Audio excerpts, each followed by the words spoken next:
Valorant, a game that may seem relatively easy at surface level, can actually be very complicated to figure out. So in today's video, I'm going to cover everything you would need to know to understand the game and play it to the best of your ability. Each tip is extremely important and will work off one another, so make sure you stick around for the whole video if you truly want to improve at the fastest rate possible. First, let's start with aiming.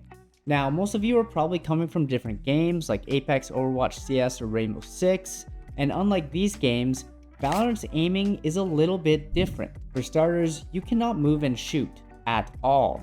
If you shoot while moving, your bullets will go in random directions and you'd have to get extremely lucky to land a shot. You might be thinking, well, if I stand still, I'll be easy to hit. And you'd be correct. But luckily, there is a workaround for this, and it's called dead zoning. This is when you move left to right, and in the small window in between movements, there is a dead zone where your bullet will go straight. Now, this is great for one-shot weapons like the Vandal, Guardian, Sheriff, or Ghost. However, for other weapons, you need to do something called burst shooting, where you move in one direction, shoot 3 bullets, then move in the opposite direction. It may sound difficult, but I promise you it's easy to learn. All you need to do is go into the range and aim at this pillar. From here, move left using A, and at the exact second you let go of A and tap D, you need to shoot. Then you can continue moving with D, let go of it and tap A, and shoot and continue moving with A. This is dead zoning. Burst shooting is similar. All you need to do is hold D, then when you let go of D, shoot 3 bullets, and instantly move with A, then repeat the process in the opposite direction. I would suggest practicing both of these movements every time you load into the game for at least 5 minutes so that you can build up your muscle memory. And over time, it will become very easy. However, an unfortunate part of this game is the mechanic of first shot inaccuracy. Every gun in this game has a chance of missing the first shot, regardless of your movement and aim. I know, it's a stupid mechanic, but it's there. So I would suggest you have your movement error graph on when playing. This way, if you shoot an enemy and think your movement was good, but the bullet doesn't land, you can look up and see. If the bar is blue, your movement was bad, and you need to keep practicing. If it was yellow, your movement was good, and it was just the game's fault. This way you know if you need to keep practicing or not. And since we're on the topic of aiming, another thing that you need to do when you start playing is make sure your sensitivity is optimized for Valorant. I do have a full guide on this, and I'll leave it up in the top right corner for you if you want to check it out after this video. But just know that you need to be playing on a lower sensitivity. Now, I don't care if you think you're a fast sense player. I promise you, in this game, you're not. Unlike most games in Valorant, you don't want to be moving your crosshair around that much. Instead, you want it steady and controlled. And if you play on a fast sensitivity, this is going to be very hard to do. So you would be essentially nerfing yourself for no reason other than your ego won't let you change it. I would suggest that you don't go over 0.4 800 DPI to start. This is going to make the game a lot easier for you. A big reason why you want a lower sensitivity is crosshair placement, the staple for Valorant gameplay. And luckily for you, I have a trick that will make learning this extremely easy. What you want to do is load up into a custom game and walk around a map. You'll see there are lines on the walls and boxes. These lines and boxes are the same height as someone's head. So when you're walking around, make sure your crosshair is in line with them and you will be at head height. Now, depending on certain parts of the map, elevation will play a role, so always take that into consideration. And when you get into a situation where elevation is in play, try to imagine what it would look like if an enemy swung out of that area and where their head would be. Place your crosshair there, and over time, you will intuitively learn the proper height. One more thing to keep in mind is you don't want your crosshair directly on the corner of the angle they will swing out of. So hold it out a bit, this way you can adjust for your reaction time.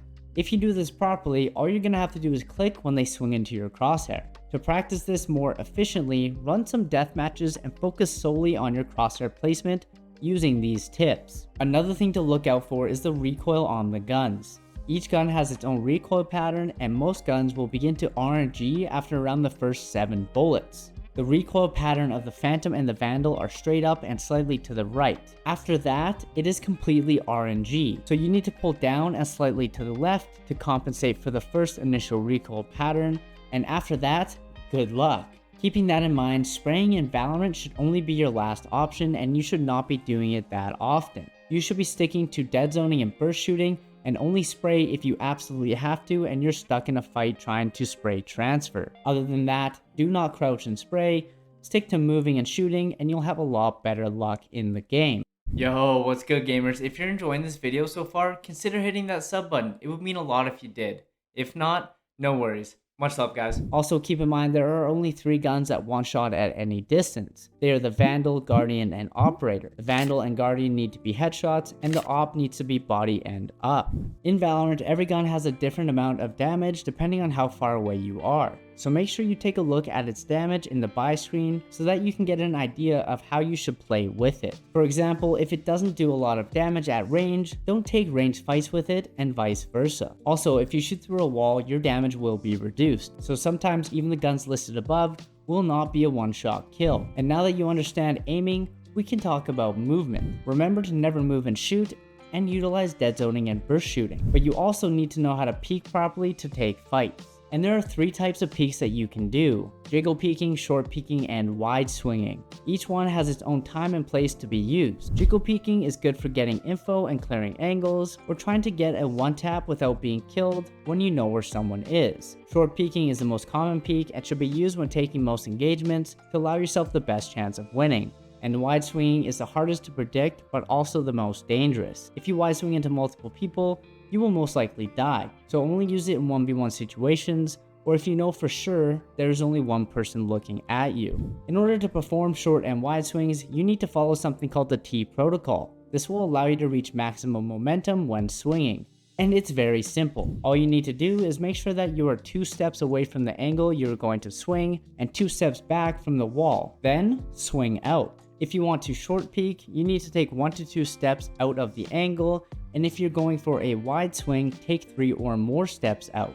And that is how you properly swing an angle. Another thing to keep in mind is whenever you go to take a fight, you need to make sure you are holding one direction key when you swing out. Do not hold A and W or D and W. Only hold A or W. This will allow you to move with the most momentum possible. The goal of Valorant is to plant or defuse the spike, depending on if you are attacking or defending. And there are a couple things you need to keep in mind when it comes to defusing the spike. If you get the spike to half defused, you can safely come off it and it will stay defused as far as you have it. Now it takes a total of 7 seconds to defuse the spike and 3.5 seconds to get it to half.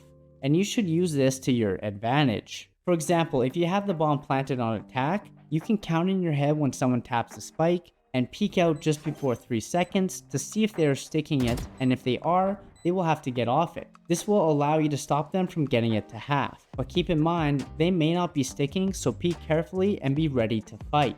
And this will also help you when you are defusing the bomb, as you will know exactly how long you need to stick it to get it either to half or fully defused. Knowing this, you can use logic to decide what you should do depending on where the enemies are. Another good tip is the spike will make a different sound depending on if it's defused halfway or not. Just take a listen to how it sounds.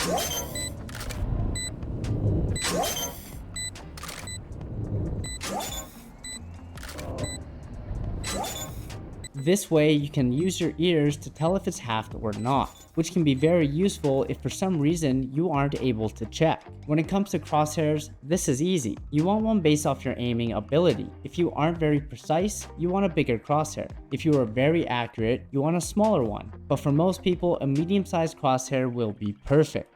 In terms of the crosshair color, it will come down to personal preference. However, I would recommend using a color that clashes with your enemy outlines. If you're using yellow enemy outlines, get a cyan or blue crosshair. If you have purple outlines, use yellow or red. And if you have red outlines, use green or cyan. However, you can use whatever color works best for you. Just keep in mind when picking a crosshair, having outlines on is recommended, as depending on the color you choose, you may lose sight of your crosshair on certain maps. When it comes to enemy outlines, follow these rules. If you're having trouble seeing enemies on the map, use the red outlines. If you're having troubles reacting to them, use yellow. And if you want to be different, use purple. One of the hardest parts of Valorant is understanding the economy, when to buy or save, and what to buy. So I'm gonna break it down for you in a way that's super easy to understand. On round 1, if you're playing a duelist, you want to go for a ghost and one ability when attacking. And on defense, you can do the same or get a sheriff.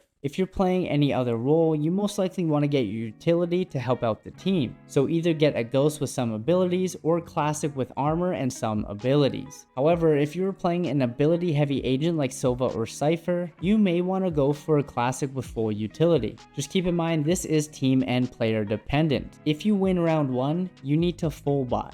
This means you buy full shields with all your utility and the best gun you can get. Never buy half shields. Now if you won round 1, you should also win round 2, simply because you have better guns. And if you do, on round 3, you need to do something called a bonus. This means you need to be careful with your money and only buy what you can. So when you go to buy, look up in the corner and make sure where it says minimum next buy, you have at least 4,300 up to 4,700 credits. This way next round, you can get full shields and some utility. If you buy too much in round 3 during your bonus, you'll end up needing to half buy on round 4 again, and this will start to snowball. And if you end up losing round 2 even though you have better guns, you need to full save the following round.